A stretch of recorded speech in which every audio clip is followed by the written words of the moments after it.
suis Julie Bélanger, intervenante, enseignante à la Maison de la Famille du Grand Portage et je suis en compagnie de ma collègue Nicole Galland, intervenante à la Maison de la Famille aussi et éducatrice à l'enfance. Alors cet automne, il nous fait plaisir de vous retrouver le temps de 2 autres capsules sur le développement du langage. Donc suite à notre formation Stella, stimulons ensemble le langage tout en s'amusant.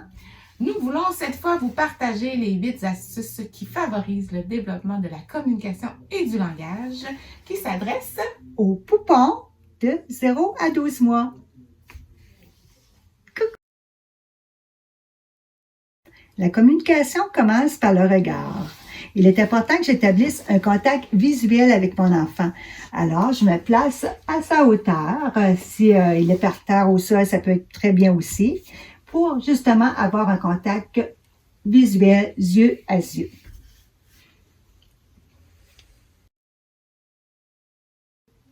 Lorsque j'imite mon bébé, c'est une façon de communiquer avec lui.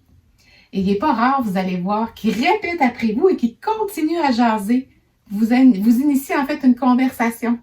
Ça va lui faire plaisir et ça lui donnera le goût de communiquer davantage. Ba, ba, ba. Da, da, da.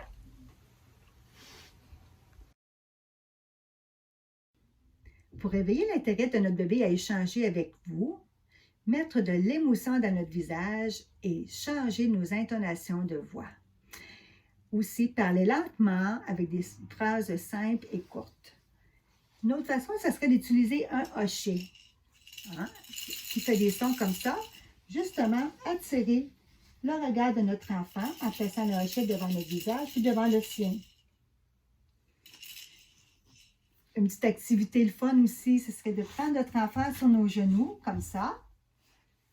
La comptine s'appelle bébé au trot. Alors, on part, on dit au trot, au trot, au trot, au trot, au trot. Et hop, tomber en bas du cheval. On le laisse tomber entre nos jambes.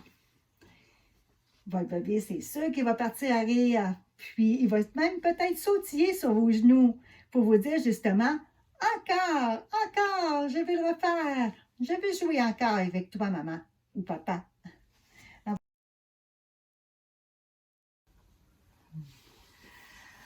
Lorsque les différentes expressions de mon bébé, que ce soit verbales ou non verbales, semblent vouloir dire quelque chose, bien, je les mets en mots. Des mots simples qu'il va pouvoir imiter. Alors, plus je lui parle, plus il apprend à utiliser le langage pour communiquer. Utiliser les sons qu'il fait pour former des mots qui ont du sens. Par exemple, s'il fait « ma, ma », vous pouvez lui répéter « oui, c'est moi, maman ». Et si vous l'entendez prononcer « pa, pa, pa », vous pouvez lui dire « oui, papa va te faire un gros câlin ». En faisant ça, vous l'amenez à comprendre que les sons forment des mots qui ont du sens.